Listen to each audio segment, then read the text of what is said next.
Boa tarde, gente. Hoje vamos ver mais uma ferramenta para avaliar o risco de vieses, mas agora em estudos não randomizados.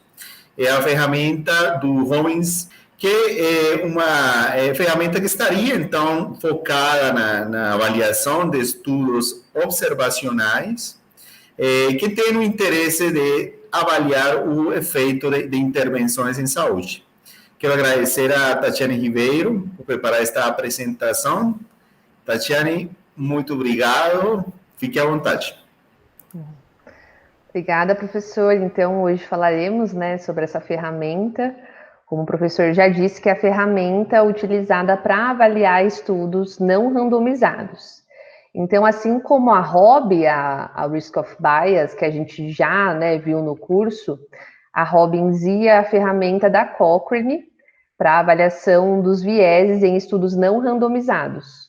Então, eles também que foram os responsáveis, o grupo de métodos da Cochrane, por desenvolver essa ferramenta, que foi publicada recentemente. Só para lembrar, na hierarquia das evidências, quando a gente lembra da pirâmide das evidências, os estudos observacionais, estudos de corte, estudos de caso-controle, estão logo abaixo do ensaio clínico randomizado, que a gente já estudou, que é o melhor nível de evidência primária, que realmente consegue responder perguntas de intervenções em saúde. Mas a gente não pode esquecer também do valor dos estudos observacionais, principalmente estudos de intervenção em condições de emergência, como, por exemplo, a Covid, Então, no início da pandemia, muitos médicos tiveram que tomar decisões clínicas com base em estudos observacionais, até que a gente tivesse evidências robustas, de ensaios clínicos randomizados para mostrar, sobre a eficácia de determinados tratamentos que estavam sendo estudados para a Covid-19. Então, na pirâmide das evidências, a gente tem os estudos de corte, caso-controle, e o Robbins ele vai ser a ferramenta que a gente vai avaliar para esses dois estudos. Então, é a ferramenta utilizada para estudos não randomizados, mas que devem ser estudos comparados, então estudos de intervenção. Então, o Robbins não se aplica, por exemplo, a estudos de séries de casos, estudos com animais, ou, por exemplo, estudos transversais. Então, é a ferramenta para estudos que tenham pelo menos dois grupos e que tenham essa comparação. Então, existem outras ferramentas para estudos não randomizados. Então, por exemplo, para estudos de séries de casos, existe essa ferramenta que foi desenvolvida pelo Instituto Joanna Bridges, que é um instituto reconhecido na área de saúde baseada em evidências, com base na Austrália, e eles têm um checklist para avaliação crítica, por exemplo, de estudos de séries de casos. E além do Robbins tem a ferramenta, outras ferramentas, que também são muito utilizadas, como a Newcastle Ottawa, que tem uma caracterização só para estudo de corte e uma outra só para estudo de caso-controle, tem também adaptações para estudos transversais, então a Robbins não é a única ferramenta para avaliar estudos observacionais. Mas como ela foi uma ferramenta desenvolvida, recentemente e tem muitos fatores importantes até para o nosso desenvolvimento aqui no curso, a gente vai trazer essa ferramenta hoje. Então, para avaliação crítica de estudo, só para lembrar, novamente, além de olhar para o delineamento do estudo, ou seja, aonde que esse estudo está lá na pirâmide das evidências, a gente tem que lembrar, que é importante a gente avaliar a condução do estudo, então os erros sistemáticos, e as análises dos dados também. Então, essa é a tríade para avaliação crítica de estudos. Então, como eu disse, essa ferramenta da Robbins foi publicada em 2016, aqui nesse paper do BMJ, e assim como a ROB, além da publicação oficial do estudo, a gente tem o manual que está disponível em um Google Sites, que tem mais informações sobre essa ferramenta. Vocês vão ver nos slides que, diferente da ROB, para ensaio clínico randomizado, a gente não tem aqueles algoritmos sugeridos pelos autores. Então, a nossa avaliação acaba sendo por meio de tabelas que eles sugerem. E lembrando que esses são as sugestões, para cada um dos domínios, mais para orientar a avaliação. Quem for avaliar, o pesquisador não precisa ficar engessado naquele modelo, mas principalmente agora, né, nesse momento, né, de aprender essa nova ferramenta, essas tabelas vão ser muito úteis, né, para orientar a avaliação crítica do risco de viés. Então, é importante lembrar também que, como esse instrumento foi desenvolvido dentro da Cochrane, né, ele foi pensado também para avaliação de estudos não randomizados para revisões sistemáticas. Então, até uma parte do manual, ele até cita isso, né, que para avaliar o conjunto das evidências, a gente também tem que considerar alguns fatores específicos. Então, se a gente fosse fazer, né, uma revisão sistemática de ensaios clínicos randomizados, ele até sugere que os autores eles tenham conhecimento prévio, metodológico e daquele conteúdo específico. Então, para avaliação de estudos observacionais, os pesquisadores eles devem conhecer a pergunta de pesquisa e as principais limitações do estudo, então incluindo os principais confundidores.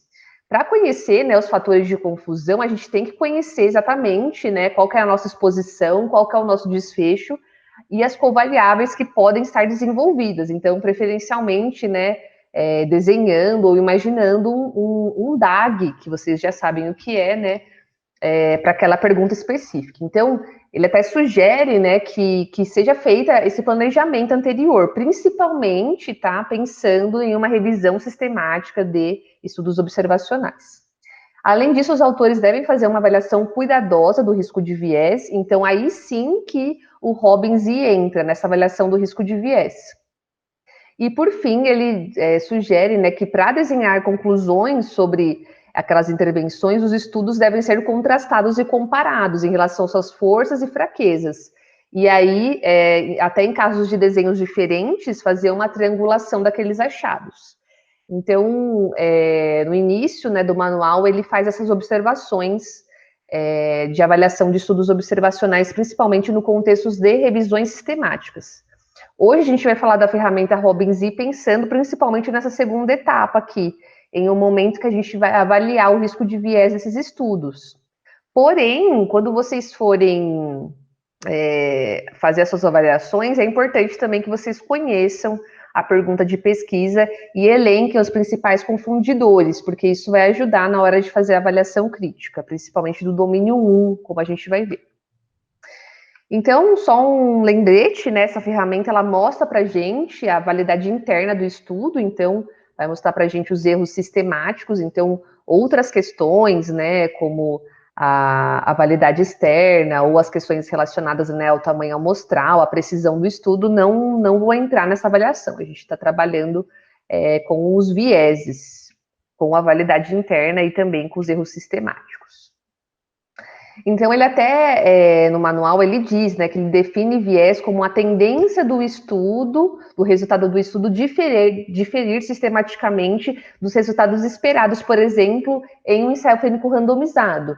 Então, é interessante que essa ferramenta, ela cita, né, os target trials, ou ensaios clínicos randomizados, que seriam imitados ou emulados por um estudo observacional.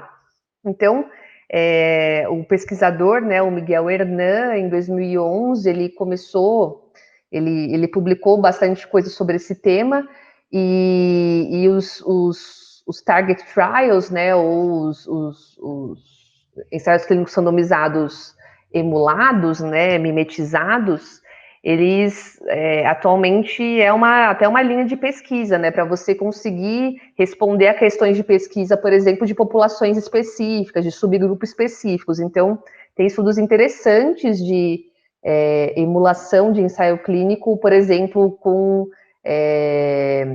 gestantes ou populações que normalmente não são estudadas, né, nos ensaios clínicos convencionais.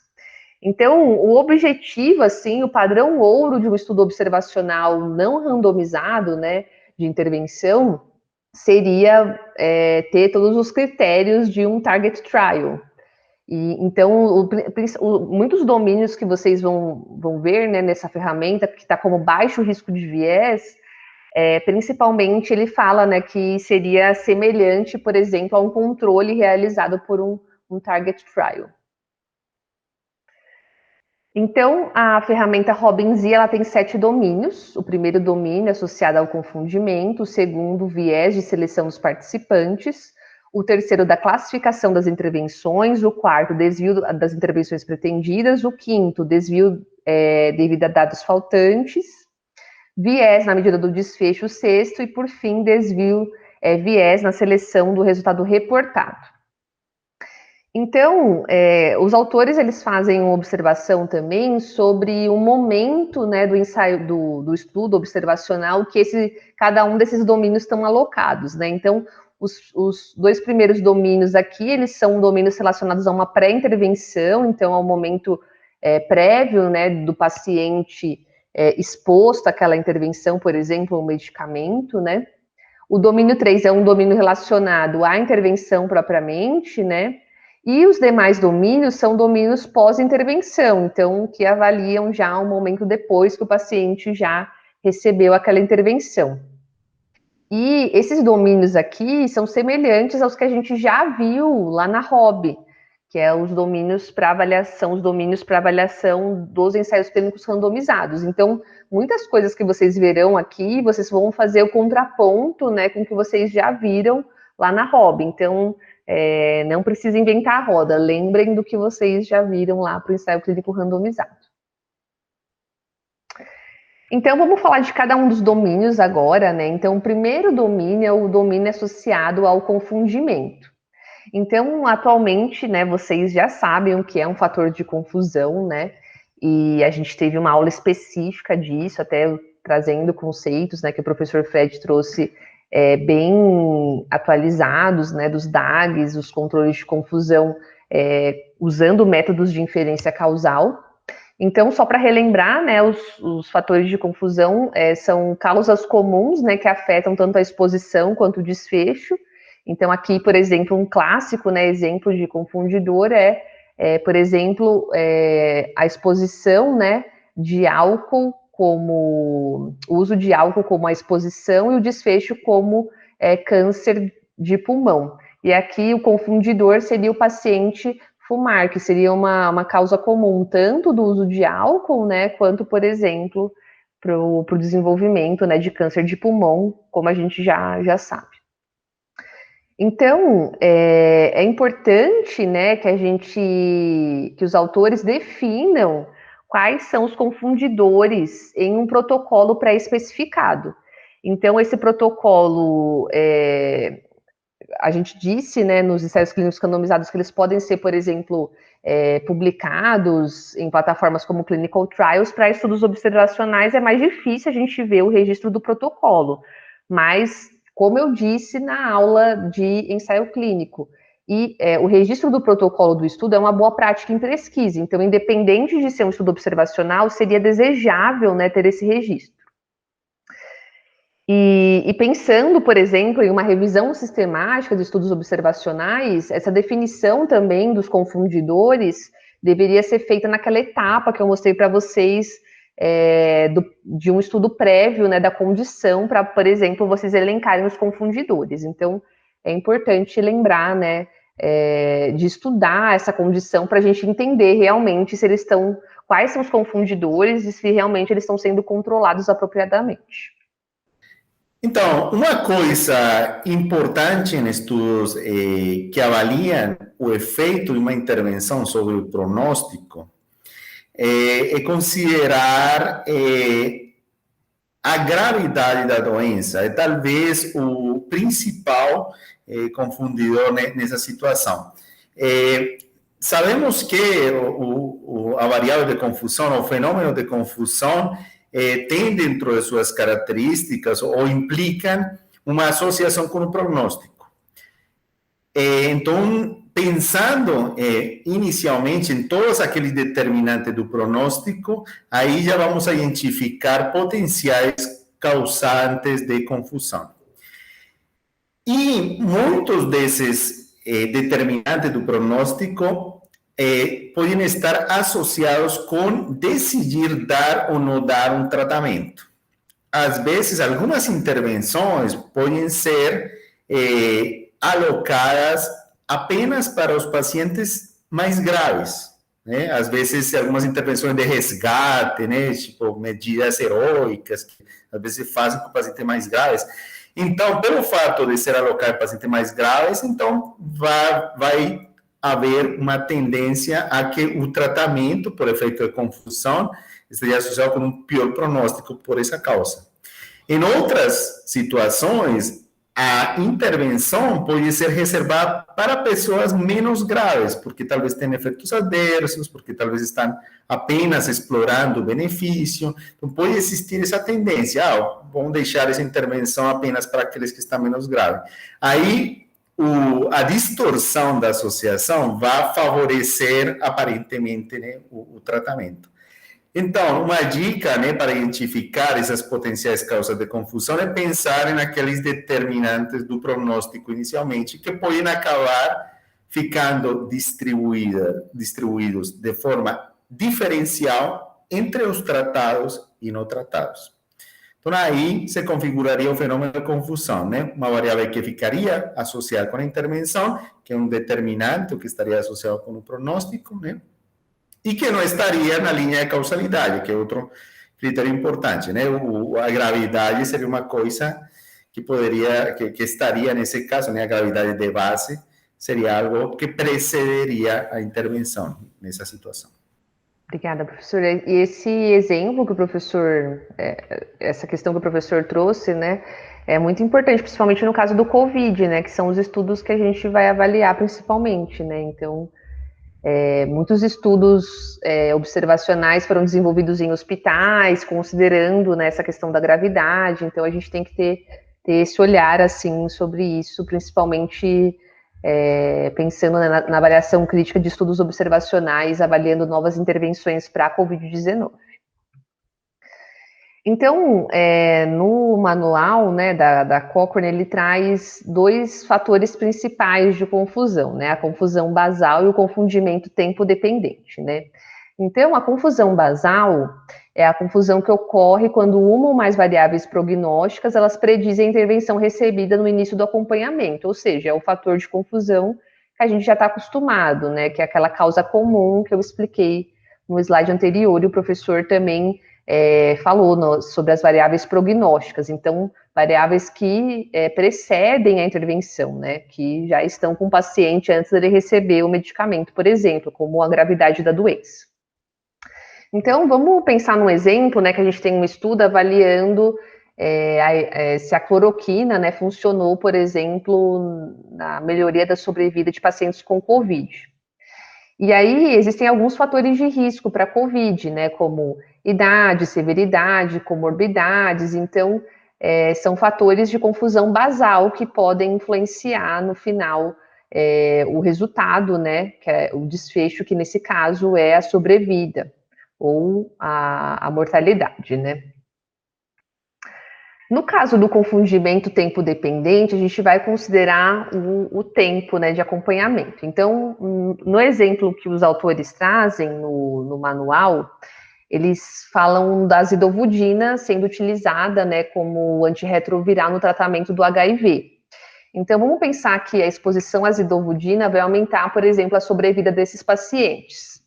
Só que ao longo do tempo, o nível de CD4 muda, né, com esse medicamento. Então, nesse caso, o nível de CD4 vai afetar tanto, vai ser influenciado tanto pelo uso da zidovudina e também vai afetar a sobrevida no final. Então, nesse caso, como o nível de CD4 muda ao longo do tempo com o uso, né, desse antirretroviral, isso pode ser considerado um confundimento tempo-dependente. Então, os autores dizem, né, que a contagem de CD4, principalmente considerando esse basal, né,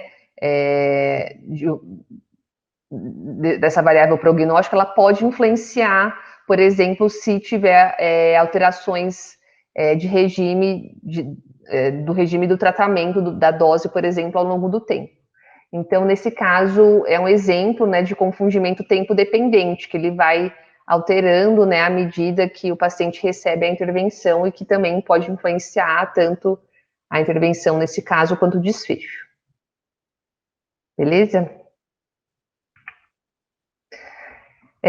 Como a gente já aprendeu, né, vocês aprenderam nas aulas do professor, existem algumas formas de se ajustar às confusões, tanto a confusão basal quanto o confundimento tempo-dependente, que, por exemplo, a partir de estratificação, regressão, pareamento e outras análises. Normalmente a gente usa as regressões, né, o que a gente mais vê nos estudos são as regressões para fazer esse tipo de ajuste. Então, para vocês saberem, né, se o estudo fez ou não ajuste por confusão, vocês têm que avaliar esses métodos estatísticos, principalmente nos métodos dos estudos publicados. E aqui, no confundimento tempo-dependente, o ajuste sugerido é a ponderação pela probabilidade inversa. Então, cada um com o seu ajuste mais apropriado aqui.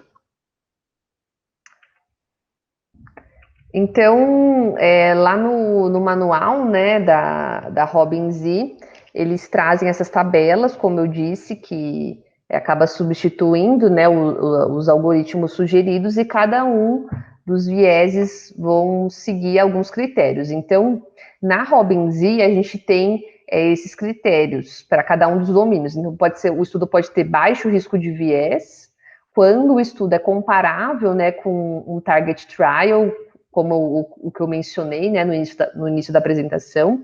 O estudo pode ter risco moderado de viés quando ele parece, né, um estudo não randomizado e que ele não pode ser comparado.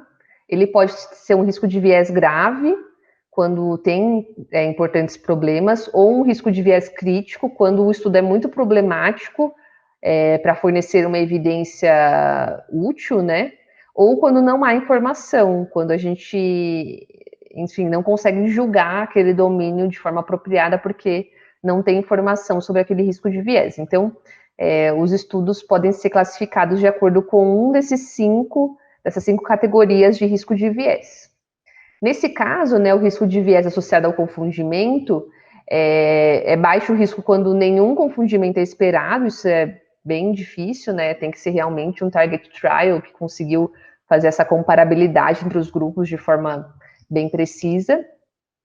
E aí a gente tem os outros riscos de viés. Eu vou citar, por exemplo, o alto risco de viés, quando ele fala que ao menos de um domínio importante não foi apropriadamente medido ou não foi controlado, ou também não houve uma medida confiável e válida dos domínios importantes. E aí se esperaria, né,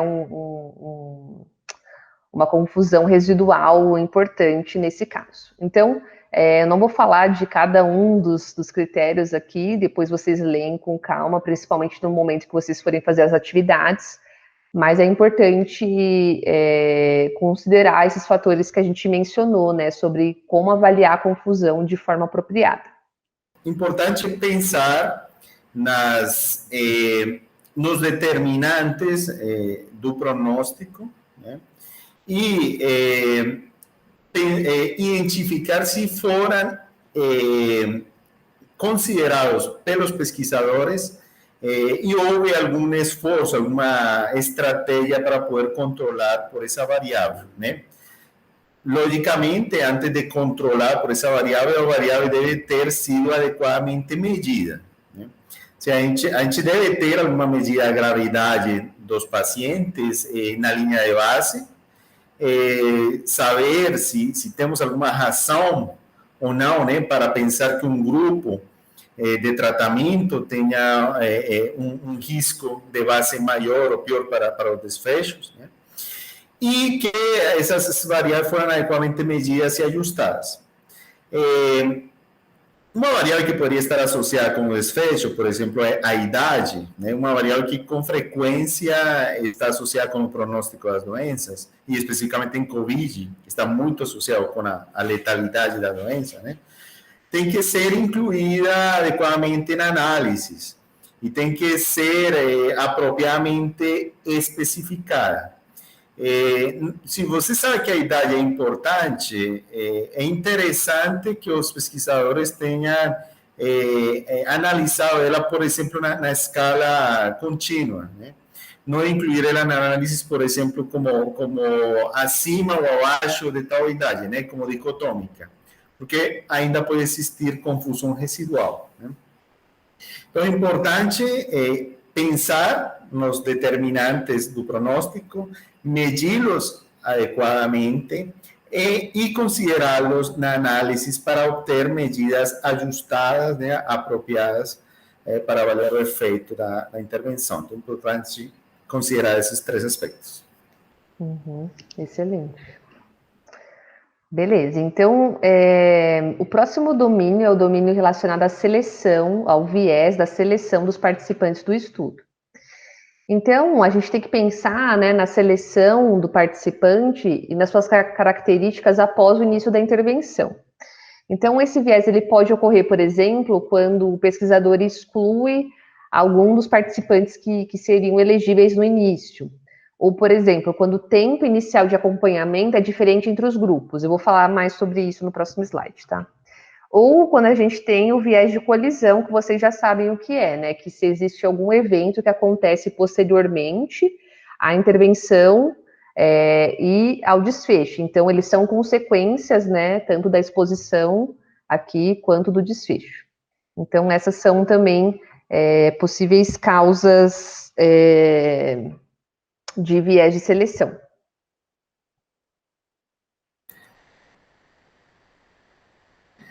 Então, o viés de seleção é muito importante e às vezes subestimado, às vezes ignorado nos estudos observacionais.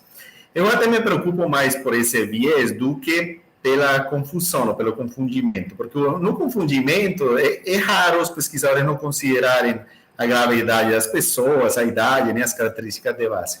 Agora, na seleção, os vieses de seleção podem passar inadvertidos, né? Porque no momento de estabelecer, por exemplo, os critérios de inclusão e exclusão, podem ficar excluídos alguns grupos, o estudo pode ficar restrito a subgrupos que, levando a um condicionamento por um efeito comum, um collider, né? Um colisor. Eu vou falar disso agora, né?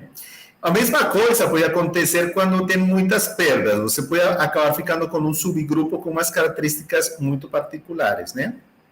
Ou durante a análise, você pode acabar fazendo estimações em compartimentos, né? Em subgrupos, em categorias definidas também por colisores, né? Por um desfecho comum, né? O que seria um desfecho comum? Um exemplo que eu falo com alguma frequência pode ser a hospitalização, né? Imaginem que você hospitaliza, né? É de esperar, hospitaliza os casos mais graves. Então, a gravidade da doença tem um efeito de hospitalizar as pessoas, de levar à hospitalização, né? E é uma situação que está associada com o pronóstico, então praticamente que estaria diretamente relacionada com o pronóstico. Mas também você poderia decidir hospitalizar os pacientes para acompanhar uma intervenção que você está testando. Então, né, um pesquisador pode falar, olha, eu vou hospitalizar os pacientes que recebem ivermectina, cloroquina, algum desses medicamentos, para acompanhá-los, porque vai que tenham alguma reação adversa, né? E porque ainda não foi provado o benefício, então vou acompanhar eles mais de perto, né? Isso não é eticamente questionável, isso é razoável, né? Até se você está com medo de alguma reação adversa, pode ser que hospitalize mais os pacientes intervenidos. Mas o que acontece? Se a intervenção não tem nenhum efeito, nem para bom, nem para ruim, né? Você vai acabar hospitalizando muita gente que vai ter um bom pronóstico, só porque recebeu o tratamento. Quando você analisar isso junto com aqueles mais graves, né? Você restringiu sua análise aos pacientes hospitalizados, isso vai fazer com que os pacientes que receberam o tratamento tenham um aparente melhor pronóstico, né? Então, aí,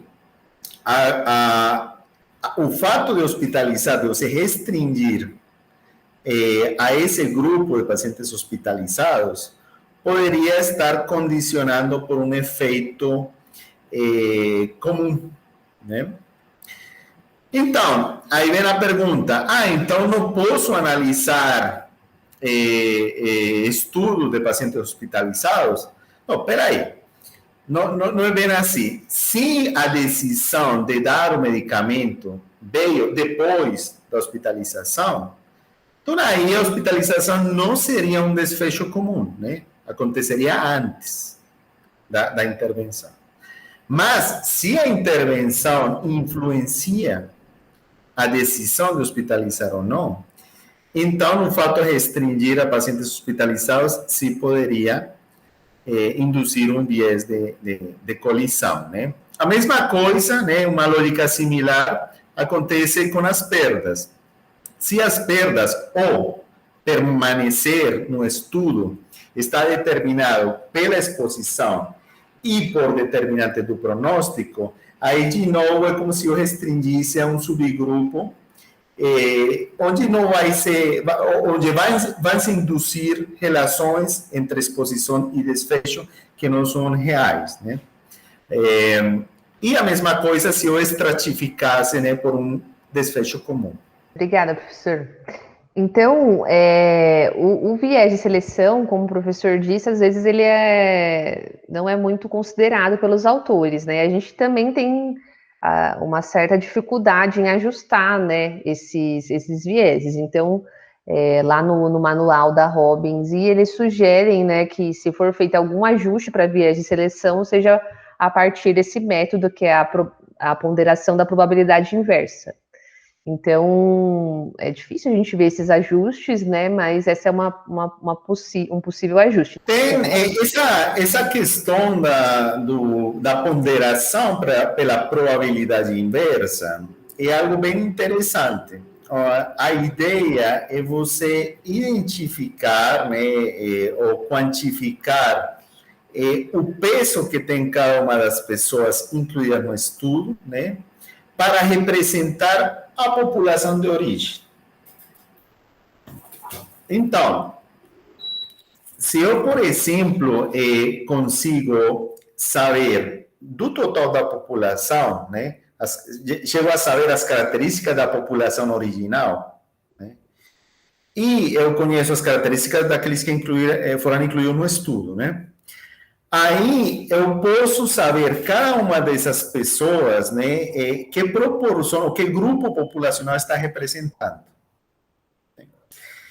E eu poderia saber, então, qual foi a probabilidade que essa pessoa teve para ingressar no estudo. Aí, de forma, né, a forma de invertir essa seleção, né, ou essa seleção talvez enviesada, e dando um peso para cada uma dessas pessoas, dependendo da probabilidade que ele teve de ingressar no estudo, né? Então, isso geralmente envolve você conhecer algo da população de origem, ter uma ideia de qual foi a probabilidade de ingressar desses subgrupos e poder dar um peso aos participantes. Mas isso é difícil acontecer, como o Tatiane falou, porque precisaria ter dados, então, da população do total, né, os que deram origem aos casos que foram incluídos. Sim, mas muito, muito interessante conhecer, né, como esse método é feito. É bem rico mesmo.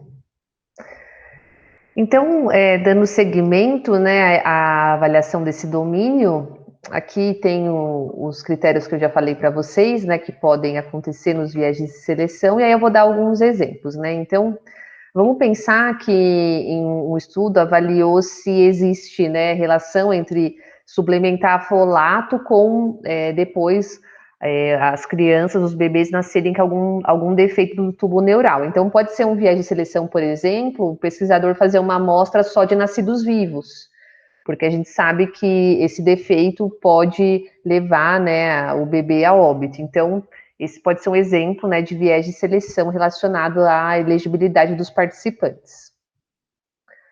Outro viés que pode acontecer, principalmente relacionado ao tempo de acompanhamento, né, acontece muito em estudos avaliando novos medicamentos. Então, vamos pensar que um estudo incluiu apenas os usuários prevalentes. Então, pessoas, por exemplo, que estão utilizando antihipertensivos, por exemplo. E aí, o tempo de acompanhamento nesse caso pode ser diferente entre os grupos. Uma pessoa incluída hoje pode ter começado a usar o antihipertensivo ontem, ou uma outra pessoa pode ter começado a usar o antihipertensivo há 20 anos atrás, por exemplo. Então, frequentemente, né, em estudos na área de farmacoepidemiologia, a gente tem, né, esse recorte apenas dos usuários prevalentes. Então, pessoas que estão utilizando o medicamento nesse momento, né. Então, isso pode, de certa forma, também induzir a um viés. Então,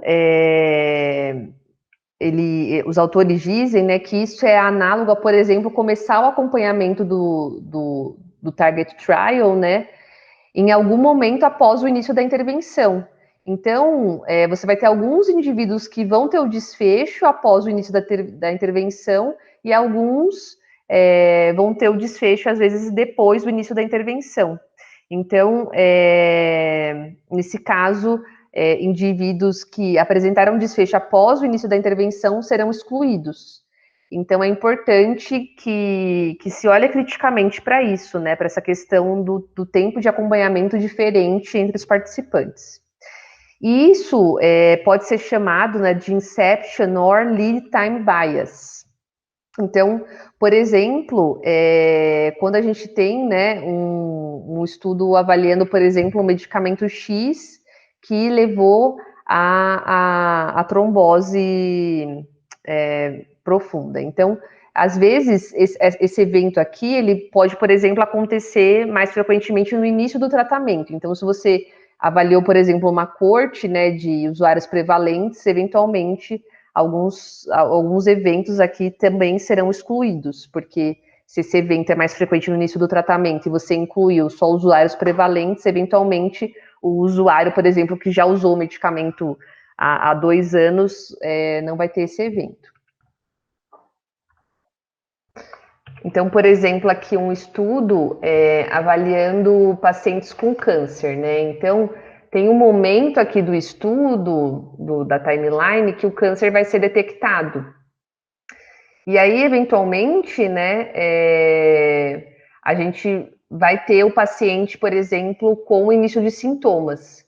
Então, existe um tempo aqui, por exemplo, entre também o paciente ter os sintomas e ele fazer o screening, por exemplo. Então, isso daqui ele chamou, né, de lead time bias também, que é uma outra forma da gente ver esse viés relacionado ao tempo, né? Então, aqui é uma diferença entre a detecção dos sintomas e a detecção do screening, por exemplo, né?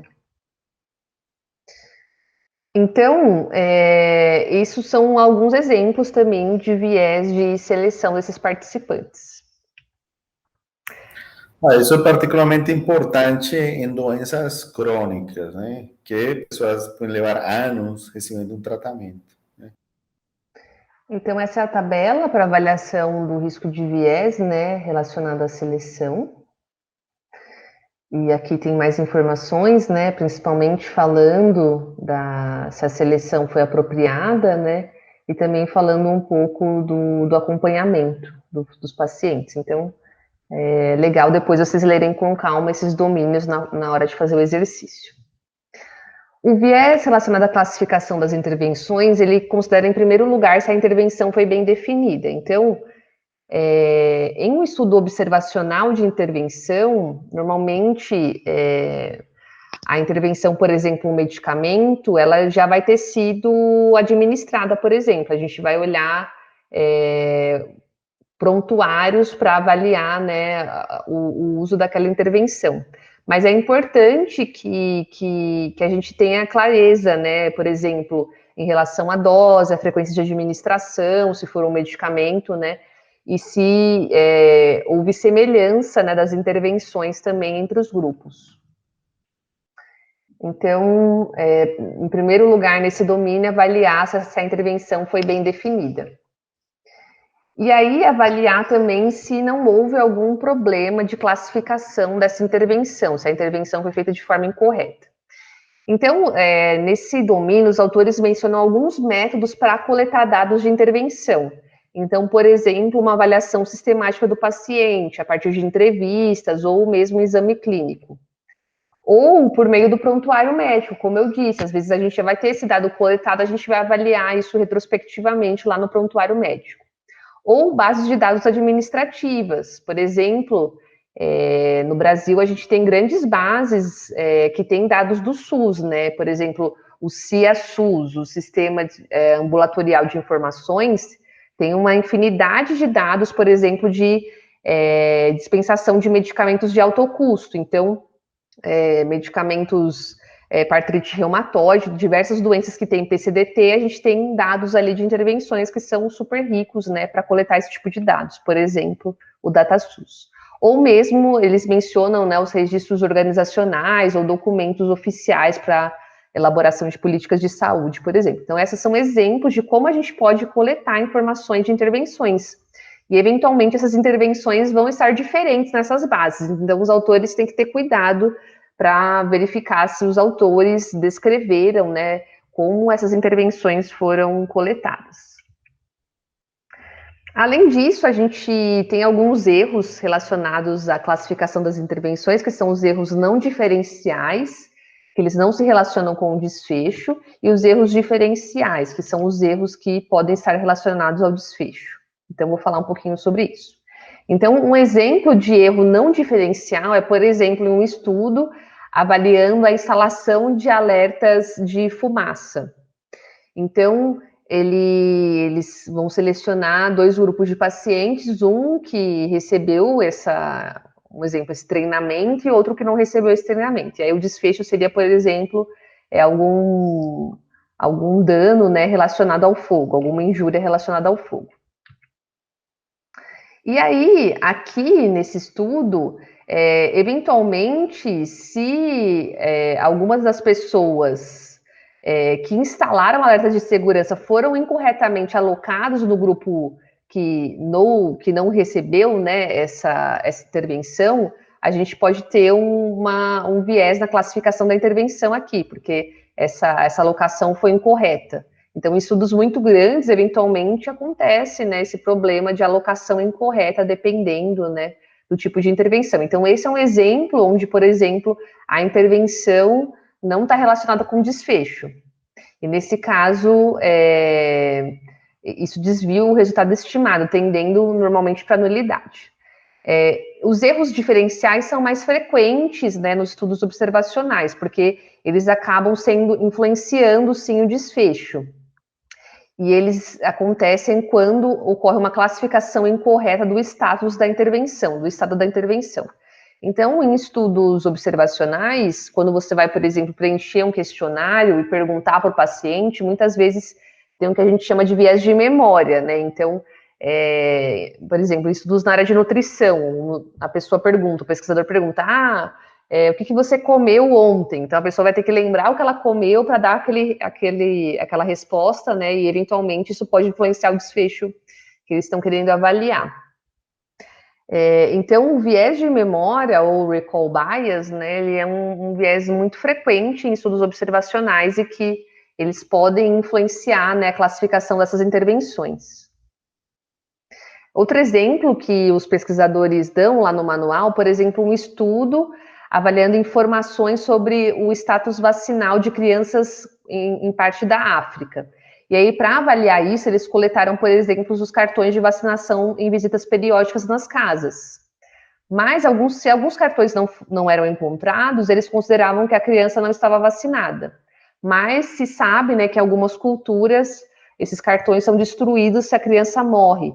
Então, esse é um exemplo também de um erro, né, de um viés que está afetando ali a classificação da intervenção.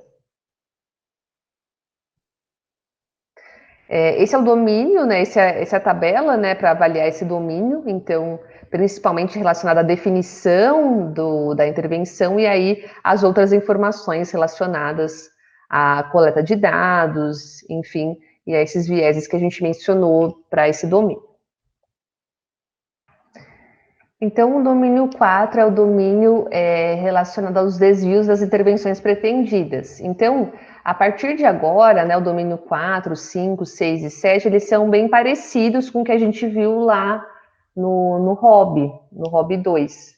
Então, algumas coisas são semelhantes, só que a gente tem que lembrar que a gente está falando de estudos observacionais e não de estudos randomizados. E muitos estudos observacionais são retrospectivos, né? Então, eles vão avaliar isso olhando para o passado. Então, algumas coisas a gente tem que adaptar aqui para os estudos de não randomizados. Então, nesse caso, a gente avalia as diferenças sistemáticas dos cuidados prestados entre a intervenção e os grupos comparados. Então, se houve diferença, né, entre os grupos ali. Então, esses desvios, eles podem acontecer por conta do conhecimento da intervenção ou por conta dos cuidados habituais. Então, quando a gente pensa, né, que esses desvios acontecem por conta do conhecimento da intervenção, eventualmente, por causa da expectativa de encontrar uma diferença, né, entre os grupos, pode acontecer esse desvio. E aí, na prática, às vezes a gente não observa muito isso, porque normalmente os estudos são retrospectivos, né? Mas, eventualmente, a gente pode ter desvios relacionados, né, aos cuidados habituais após a intervenção. Então, por exemplo, o paciente parou um tratamento, né, por causa de uma toxicidade aguda. Então, eventualmente, isso foi um desvio daquela intervenção que a gente estava avaliando, por exemplo.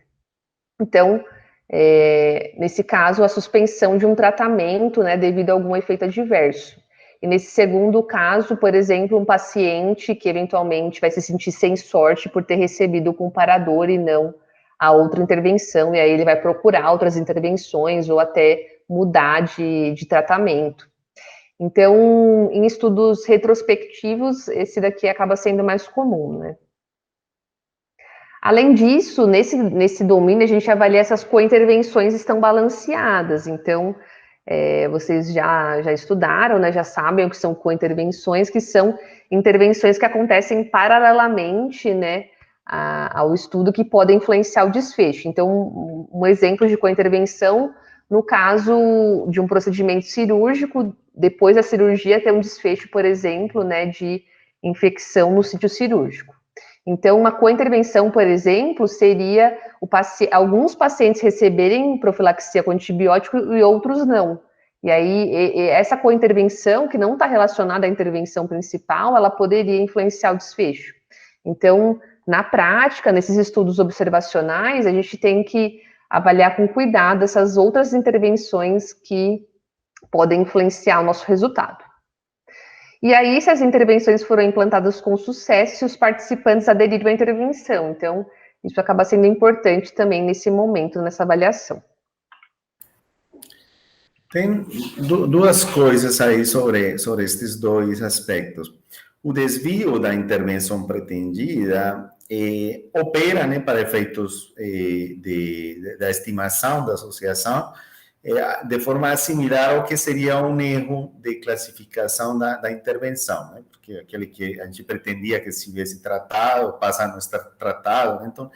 Então, embora talvez a classificação da intervenção seja relativamente fácil de estabelecer, agora esses desvios se podem ser mais um desafio, né? E em relação com as co-intervenções, existe aqui uma situação que é um pouco desafiante de saber quando uma co-intervenção é devida a outros fatores que precedem a decisão de intervenir, né?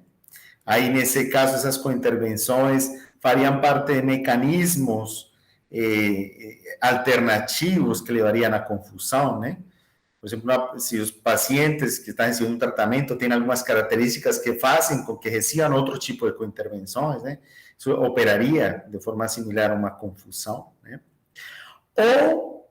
E aí é importante diferenciar, ou essas co-intervenções são uma consequência direta da intervenção. Essa é uma situação diferente, né? Porque se pela intervenção a pessoa precisa, por exemplo, mais líquidos, mais alguma intervenção diretamente relacionada a algum tipo de suporte, né? aí isso seria consequência da mesma intervenção. Então, nesse caso, não seria um fenômeno de confusão, né? Seria quase que talvez um mediador, né? Que seria uma situação diferente, né? Aí não haveria realmente um fenômeno de confusão.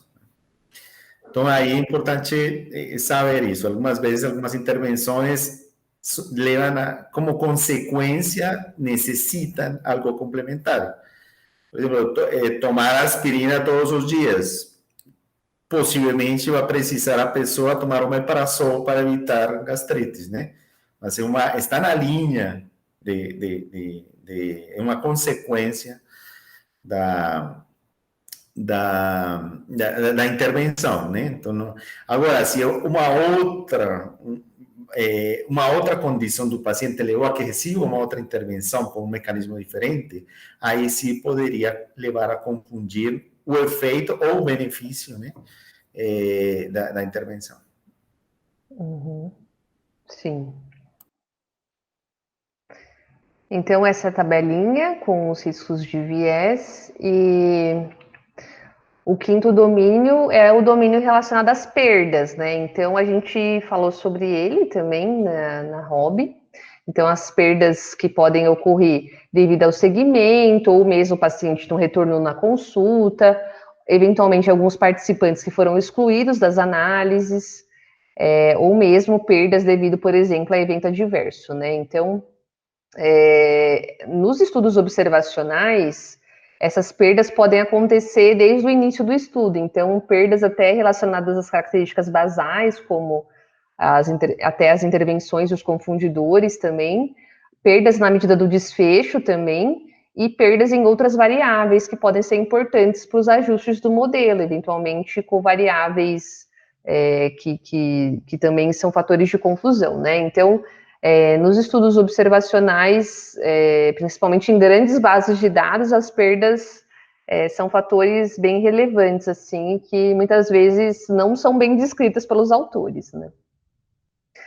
Então, é importante que a gente considere isso. E aí, para o estudo ter baixo risco de viés, eles dizem que os dados devem estar razoavelmente completos, né? O que seria razoavelmente completos, né? Ele até diz, assim, né, no manual, que os dados devem ser interpretados como suficientemente... que a gente confie suficientemente naqueles achados, né? Então, em algumas situações, por exemplo, uma disponibilidade de dados de 95% ou de 90% pode ser suficiente. Mas lembrando, né, que isso deve estar de acordo, né, com o número de eventos, enfim, o desfecho, a intervenção. Então, na aula do Hobby 2, a gente disse que não existe número mágico, né? Eu estou trazendo aqui a observação dos próprios autores sobre o que seria razoavelmente, né, nearly all, suficiente. Ok? Sobre perdas, professor? Sim, uma coisa importantíssima, né?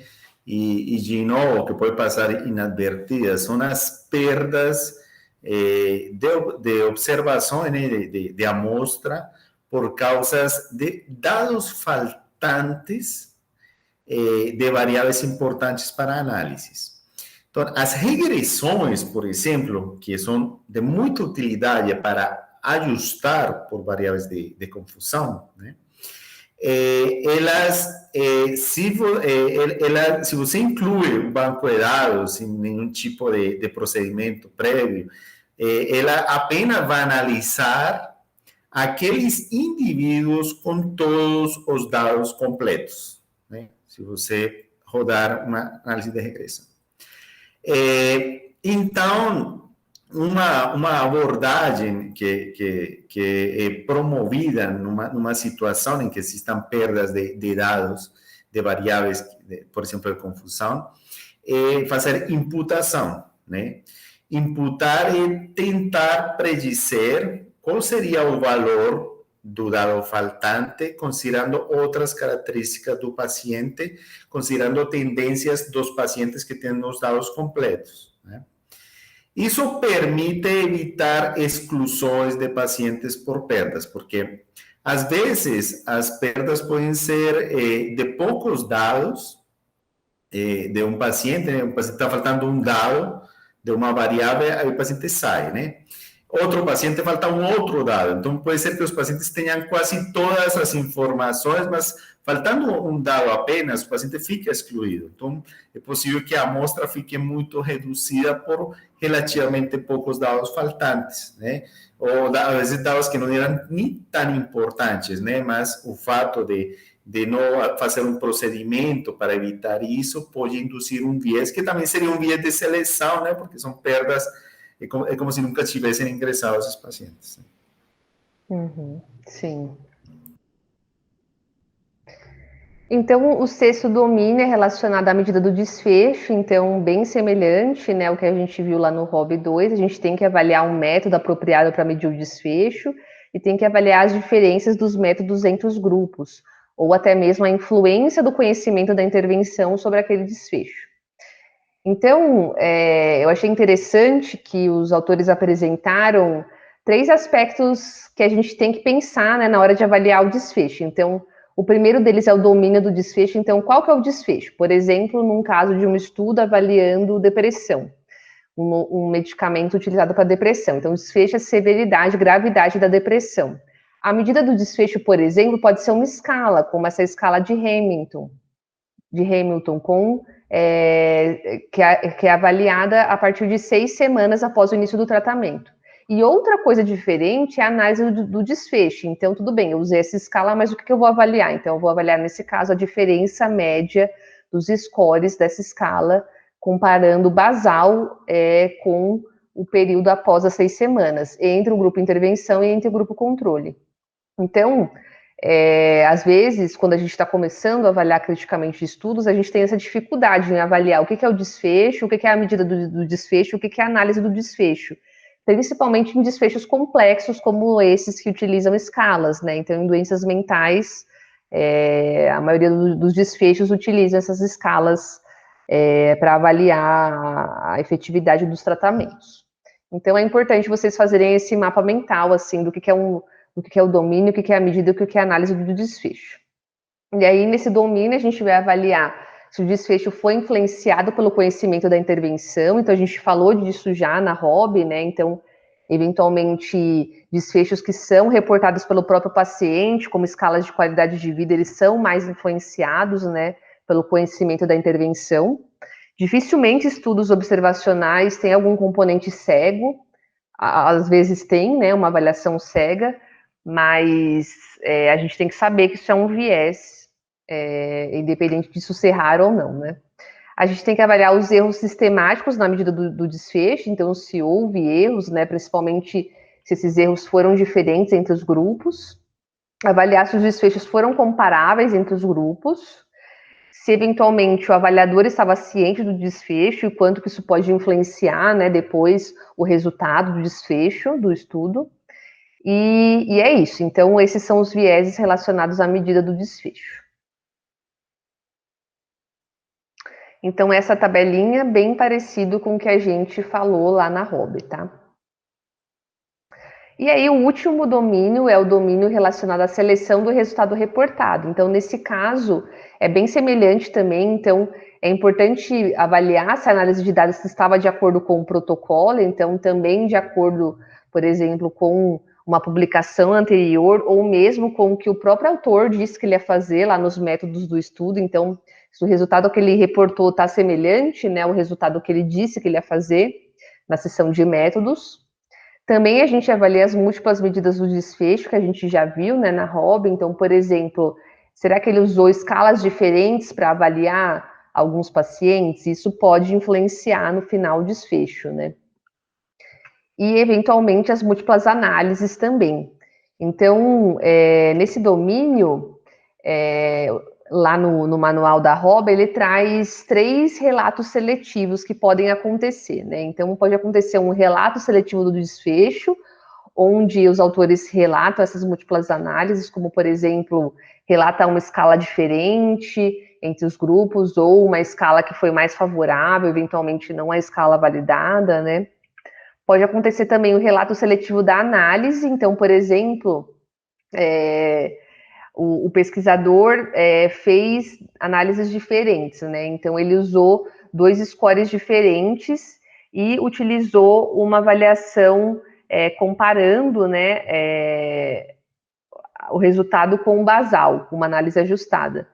Ou mesmo, por exemplo, ele fez múltiplas análises de uma medida particular com ou sem a transformação. Então, ele apresentou o dado de uma análise univariada e da análise multivariada sem justificar, por exemplo, o porquê daquela análise. E, por fim, também pode existir uma seleção de um subgrupo específico em uma grande corte, principalmente se essa seleção não foi pré-especificada, né? Então, ele até diz que isso acaba sendo não usual, mas que, por exemplo, você classificar um subgrupo que recebeu uma dose diferente ou uma frequência diferente, né?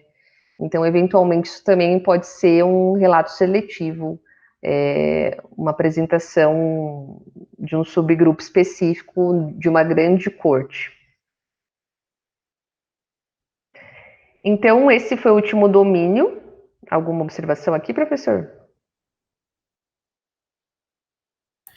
Não, basicamente é algo similar ao que a gente avalia com ensaios clínicos. A medição do desfecho, né, do sexto domínio, não deve ser influenciada pela intervenção, né? Deve ser feito de forma similar nos grupos de tratamento, né? E deve haver uma pré-especificação, idealmente, da análise, deve haver muita transparência, né, no reporte dos resultados, e o tema das múltiplas comparações também é algo que aplica, né, nos estudos observacionais. De fato, existe uma grande probabilidade de cair aqui num viés de selecionar resultados, porque em estudos observacionais muitas vezes você tem, né, grandes bases de dados e é possível talvez explorar diversas associações, né? Então tem que haver muita transparência aí, idealmente uma predefinição de quais são os resultados que vão ser reportados, considerando a importância deles, né? Importância clínica dos resultados. Excelente. Então, no final do estudo, a gente faz uma avaliação, né, geral do risco de viés. Então, a gente considera, né, que um estudo pode ter baixo risco de viés se todos os domínios foram baixo risco de viés. Ele pode ter, no geral, moderado risco de viés se todos os domínios foram avaliados como baixo ou moderado, né? Pode ter risco de viés grave, né, ou sério, se ao menos um domínio foi julgado como alto risco de viés, e se não tiver nenhum como crítico, né, ele vai ser considerado como crítico para risco de viés se ao menos um domínio foi crítico, e aí não informação se não tiver informações claras sobre se ele foi grave ou não, ou se teve ausência de informação em um ou mais domínios. Então, mas aqui um julgamento é necessário, né? Eventualmente, o pesquisador pode colocar esse estudo em alguma dessas categorias aqui. Então, só lembrando, né, eu acabei talvez não falando muito sobre isso, é importante lembrar que assim como o Robbins também considera, né, o julgamento do estudo por desfecho. Então, é importante que a gente lembre, né, qual desfecho que a gente está avaliando. Então, para aquele desfecho específico, vai ter um julgamento específico. Até porque, como vocês já viram e vocês sabem, né, alguns domínios são específicos para avaliar os vieses relacionados àquele desfecho. Então, por isso que a gente acaba fazendo avaliação por desfecho, por estudo. E aí, se fosse fazer, né, uma revisão sistemática de estudos observacionais, eles até dão algumas sugestões, né, de avaliar, por exemplo, sei lá, um estudo que tem 3 desfechos, aí você vai fazer avaliação para cada um dos desfechos, para cada um dos domínios, e aí colocar, por exemplo, dessa forma aqui, né, caracterizando cada um dos desfechos dessa forma. Então, é isso, pessoal, essa é a nossa avaliação do Robb do Robbins I, né, para avaliação de estudos não randomizados, de estudos observacionais comparados, avaliando intervenções em saúde.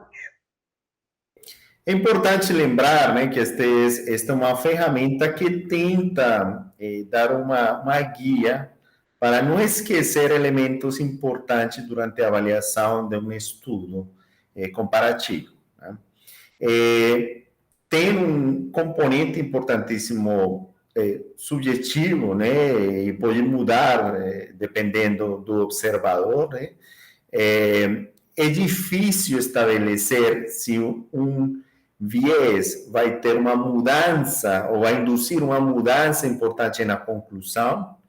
Para isso precisaria, né, refazer o estudo, fazer de melhor maneira, ou comparar isso com o ensaio clínico, né? Então a gente não vai chegar a uma estimação, né, uma quantificação de que tanto poderia ser esse viés, mas pelo menos vai ajudar a classificar onde que poderiam estar esses vieses, né? Até para sugerir que sejam feitos ou tentar desenvolver estudos, né, controlando esses problemas. Mas já é um grande avanço, né? Além de estudar e conhecer os vieses, todas as causas de erro, organizar uma guia ou ter uma orientação de passos para não esquecer pontos importantes durante a apreciação de um estudo comparativo. Então, nesse sentido, é uma ferramenta bem interessante. Existem outras, como a Tatiane mencionou, mas é interessante conhecer especialmente e aplicar especialmente quando a gente está desenvolvendo, por exemplo, revisões sistemáticas. Né? Tatiane, muito obrigado, excelente apresentação, muito interessante. Obrigada, até mais, gente, até a próxima.